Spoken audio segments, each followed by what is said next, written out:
कभी कभी ऐसा लगता है ना कि दुनिया भर में जो अलग अलग खबरें आती हैं वो असल में कहीं ना कहीं एक बड़ी कहानी का हिस्सा होती हैं।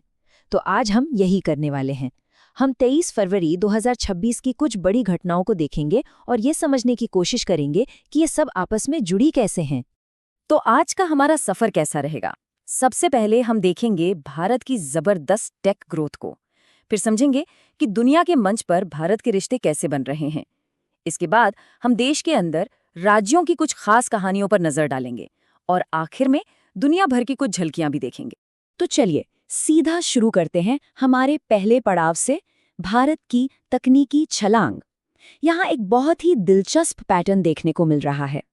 एक तरफ दुनिया की बड़ी बड़ी टेक कंपनियां भारत में आ रही हैं और ठीक उसी वक्त भारत अपनी खुद की टेक्नोलॉजी भी बना रहा है। तो सबसे बड़ा सवाल यही उठता है कि भारत टेक्नोलॉजी के भविष्य को आखिर किस तरह से बदल रहा है? क्या वो सिर्फ एक बड़ा मार्केट है या फिर एक नया इनोवेटर भी? चलिए इसी सवाल का जवाब ढूंढते हैं। $5 बिलियन, ये कोई छोटी मोटी रकम नहीं है।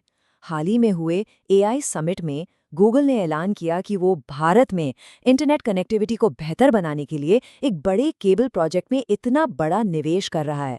ये सिर्फ पैसा नहीं है, ये इस बात का सबूत है कि दुनिया की नज़र में भारत टेक्नोलॉजी का अगला बड़ा हब है।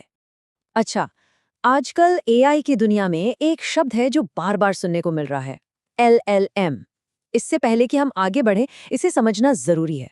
बहुत ही आसान भाषा में कहे तो ये AI का वो दिमाग है जो इंसानी भाषा को हमारी आपकी तरह समझ सकता है, सीख सकता है और जवाब भी दे सकता है। और देखिए, कहानी यहीं और भी दिलचस्प हो जाती है। एक तरफ गूगल जैसा ग्लोबल जायंट भारत में इन्वेस्ट कर रहा है, तो वहीं दूसरी तरफ सर्वम AI जैसा एक भारतीय स्टार्टअप अपना खुद का large language model Vikram launch कर रहा है। ये भारत के आत्मनिर्भर टेक फ्यूचर की एक जबरदस्त मिसाल है। ये दिखाता है कि भारत अब सिर्फ टेक्नोलॉजी का यूजर नहीं बल्कि क्रिएटर भी बन रहा है। डिजिटल दुनिया से अब हम आगे बढ़ते हैं फाइनल फ्रंटियर की ओर, यानी स्पेस की तरफ, क्योंकि भारत की टेक्नोलॉजी से जुड़ी महत्वाकांक्षाएं सिर्फ जमीन तक ही सीमित नहीं है। भारत का गगनयान मिशन तेजी से एक हकीकत बनता जा रहा है। मिशन गगनयान का लक्ष्य भारत को उन चुनिंदा देशों की लिस्ट में शामिल करना है जो इंसानों को अंतरिक्ष में भेज सकते हैं। और इस दिशा में हाल ही में एक बड़ी कामयाबी मिली जब DRDO ने चंडीगढ़ में एक ड्रोग पैराशूट का सफल टेस्ट किया। ये देखने में शायद एक छोटा टेस्ट लगे, लेकिन असल में ये हमारे एस्ट्रोनॉट्स की सुरक्षित वापसी की गारंटी देने के लिए सबसे जरूरी कदमों में से एक है। तो एक तरफ टेक्नोलॉजी और स्पेस में भारत अपनी ताकत दिखा रहा है और दूसरी तरफ अंतर्राष्ट्रीय मंच पर भी अपनी भूमिका को एक नया आकार दे रहा है। हमारा अगला सेक्शन इसी बारे में है कि भारत कैसे मदद, कानून और डिफेंस के जरिए दुनिया से अपने रिश्ते मजबूत कर रहा है। ये स्लाइड बहुत इंटरेस्टिंग है क्योंकि ये भारत की फॉरेन पॉलिसी के दो अलग अलग चेहरों को एक साथ दिखाती है। एक तरफ दिल्ली में विदेश मंत्री S जयशंकर ने यूरोपियन लॉ गेटवे का उद्घाटन किया। ये सॉफ्ट पावर का एक बेहतरीन उदाहरण है जिससे एजुकेशन और प्रोफेशनल रिश्ते बनेंगे। वहीं दूसरी तरफ बेंगलुरु में रक्षा मंत्री राजनाथ सिंह ने फ्रांस के साथ डिफेंस डायलॉग की अध्यक्षता की, जो भारत की बढ़ती मिलिट्री ताकत और स्ट्रेटेजिक पार्टनरशिप को दिखाता है। फॉरेन पॉलिसी सिर्फ डिफेंस और एजुकेशन तक ही सीमित नहीं है। भारत अब एक जिम्मेदार ग्लोबल पावर के तौर पर भी उभर रहा है। यूनाइटेड नेशंस के वर्ल्ड फूड प्रोग्राम यानी WFP के साथ चावल सप्लाई का ये समझौता इसी बात का प्रतीक है। इसके जरिए भारत दुनिया भर में फूड सिक्योरिटी को पक्का करने में एक बहुत बड़ा और पॉजिटिव रोल निभा रहा है।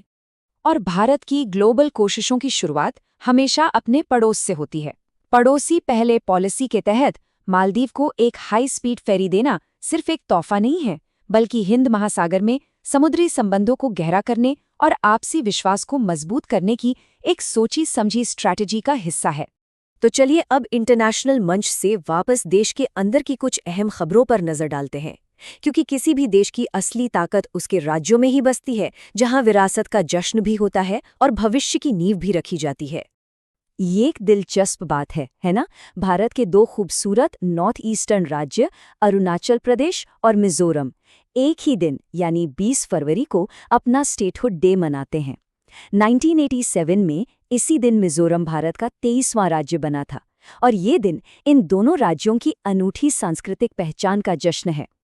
और जश्न के साथ साथ भविष्य को बचाने पर भी पूरा ध्यान है। छत्तीसगढ़ के उदंती सीता नदी टाइगर रिजर्व में हॉर्नबिल जैसे दुर्लभ पक्षियों को बचाने के लिए जो प्रोजेक्ट चल रहा है, वो दिखाता है कि डेवलपमेंट के साथ साथ पर्यावरण की सुरक्षा कितनी जरूरी है। ये हमारे भविष्य के लिए एक इन्वेस्टमेंट है। इसी तरह मध्य प्रदेश के जबलपुर में यूनाइटेड नेशंस का ये ट्रेनिंग प्रोग्राम सुनने में एक स्थानीय घटना की तरह लग सकता है, लेकिन इसका असर ग्लोबल है।